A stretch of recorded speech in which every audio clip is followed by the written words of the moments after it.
अन्न, सौभाग्य आणि संपत्तीची देवी म्हणून माता अन्नपूर्णेची पूजा केली जाते. यामुळेच अनेक जणांच्या घरी माता अन्नपूर्णेची मूर्ती किंवा त्याचं चित्र ठेवतात.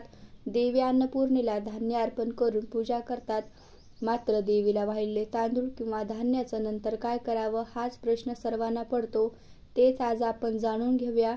शिवाय अन्नपूर्णेचं चित्र कुठे आणि कोणत्या दिशेला लावणं शुभ आहे, आणि जर तुम्ही देवी अन्नपूर्णेचं चित्र स्वयंपाकघरात लावत असाल तर त्यासाठी कोणते नियम पाळावेत हेही समजून घेऊयात.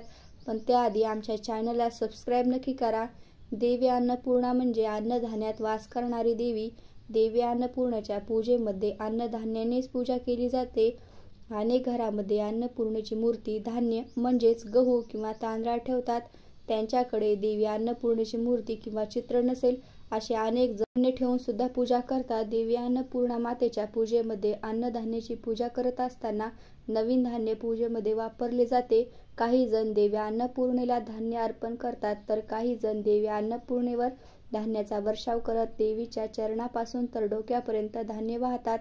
याचबरोबर तुम्ही सुद्धा देवी अन्नपूर्णेची मूर्ती धान्यात म्हणजेच गहू किंवा तांदळात ठेवत असाल तर हे धान्य आठवड्यातून 2दा नक्की बदलत राहावं. देवी अन्नपूर्णेची मूर्ती तांदळात ठेवली असेल तर मंगळवारी आणि शुक्रवारी या 2 दिवशी हे तांदूळ बदलून घ्यावेत आणि त्या ठिकाणी पूजेत न वापरलेले तांदूळ ठेवावेत. त्याचबरोबर मनोकामना पूर्तीसाठी देवी अन्नपूर्णेला कुंकुमार्जन किंवा धान्य अर्पण करत धान्य वाहिलं जात असेल. ज्याप्रमाणे कुंकुमार्जन केलेल्या कुंकू साठवून ठेवतो आणि ते नंतर आपल्या कपाळाला लावतो, अगदी तसाच उपयोग या धान्याचाही करण्यास सांगितला जातो. देवी अन्नपूर्णेची मूर्ती तांदळात ठेवली असेल किंवा तिला धान्य अर्पण केलं असेल तर या धान्याचं किंवा तांदळाचं काय करावं, तर जे धान्य काही आपण आपले ठेवलेलं असतं ते घरातील धान्यामध्ये मिसळून द्यावं आणि दररोजच्या अन्नपदार्थांमध्ये थोडं थोडं करून त्या धान्याचा वापर करावा. ज्याप्रमाणे कुंकुमार्जन केलेल्या कुंकवात शक्तितत्व आकर्षित करण्याची क्षमता जास्त असते, अगदी त्याचप्रमाणे देवीला अर्पण केलेल्या धान्यातसुद्धा शक्तितत्व आकृष्ट करण्याची क्षमता असते. आणि हे अन्नपदार्थांच्या माध्यमातून सेवन केलं तर आपल्या शरीराला एक नवीन ऊर्जा देण्याचं कार्य करते असं म्हणतात.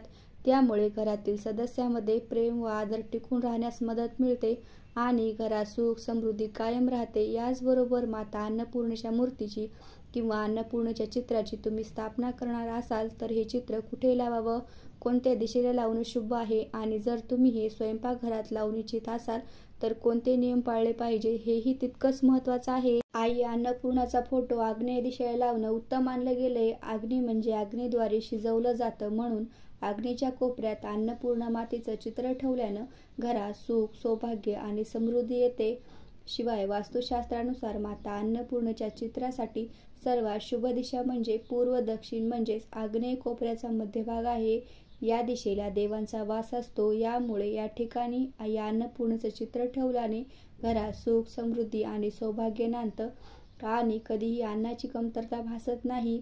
घरात आई अन्नपूर्णेचं चित्र लावल्यानं वास्तुदोषापासूनही मुक्ती मिळण्यास मदत होते. त्याचबरोबर घरातील पूजास्थानी माता अन्नपूर्णेची मूर्ती स्थापित करावी. माता अन्नपूर्णेच्या मूर्तीचं स्थान घराच्या मंदिरात आहे.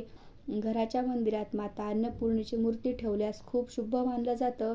मात्र आपण नियमितपणे माता अन्नपूर्णेची पूजा करत राहावी आणि तिला अन्न अर्पण करावं. देवघरात उत्तर पूर्व दिशेला माता अन्नपूर्णेची मूर्ती ठेवण्याचा सल्ला दिला जातो. याचबरोबर अन्नपूर्णा मातेचं चित्र साठवणगृहात ठेवावं असेही म्हणतात. जर आपल्या घरात अशी जागा असेल तिथे आपण घरगुती धान्य साठवत असाल तर त्या ठिकाणी ही माता अन्नपूर्णेचं चित्र लावलं जाऊ शकतं. चित्र आपण ज्या भिंतीवर लावत आहात ही भिंत बाथरूमला जोडलेली नसावी याची विशेष काळजी घ्यावी. त्याचबरोबर वास्तुशास्त्रानुसार आई अन्नपूर्णेचा आशीर्वाद नेहमी कुटुंबावर राहावा, यासाठी आई अन्नपूर्णेची मूर्ती किंवा चित्र स्वयंपाकघरात उत्तर पूर्व दिशेला स्थापित करावं. या दिशेला अन्नपूर्णा मातेचं चित्र लावणं शक्य नसेल तर पश्चिम दिशेला लावता येऊ शकतं. यामुळे घरात कधीही अन्नधान्याची कमतरता भासत नाही. कुटुंबात सुख शांती कायम टिकून राहते. परंतु हे आपल्याला लक्षात घ्यावं लागेल की त्यांच्या स्थापनेच्या नियमांचं पालन सुद्धा करणं तितकंच महत्त्वाचं आहे. आता अन्नपूर्णा मातेची मूर्ती किंवा चित्र स्थापन करणार असाल तर ते कसं करावं, तर माता अन्नपूर्णेची मूर्ती स्वयंपाकघरात बसवण्यासाठी एक स्वच्छ ताट घ्यावं, थोडी अक्षता ठेवाव्यात आणि त्यात मूगडाळ टाकावी. देवी अन्नपूर्णा मातेची मूर्ती त्यावर ठेवावी आणि समोर तुपाचा दिवा लावावा. त्यानंतर नियमितपणे मातेची आरती करावी. मूर्ती स्वयंपाकघरात स्थापन केल्यानंतर दररोज त्याला अन्न अर्पण करणंही महत्त्वाचं आहे, जेणेकरून घरात धान्याचा साठा कायम भरलेला राहील. अशी स्थापना देवघरात सुद्धा केली जाऊ शकते. मात्र स्वयंपाकघरात विशेष करून जर अन्नपूर्णा मातेची स्थापना करणार असाल तर अशा प्रकारेच करावी.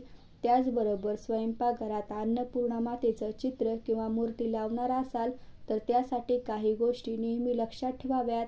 जर आपल्या स्वयंपाकघरात माता अन्नपूर्णा मातेचं चित्र किंवा मूर्ती ठेवणार असाल तर स्नान केल्याशिवाय या ठिकाणी कधीही प्रवेश करू नका.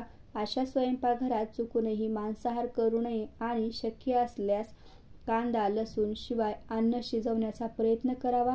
त्याचबरोबर अन्नाचा पहिला भाग दररोज अन्नपूर्णा मातेला अर्पण करावा.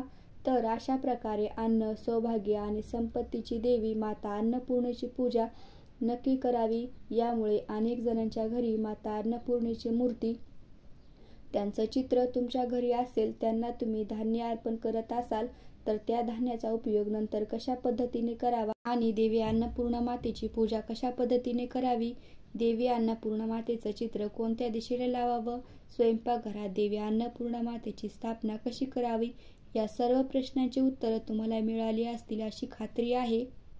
अशाच माहितीपूर्ण व्हिडिओज पाहण्यासाठी चॅनलला लाईक, शेअर आणि सबस्क्राईब जरूर करा.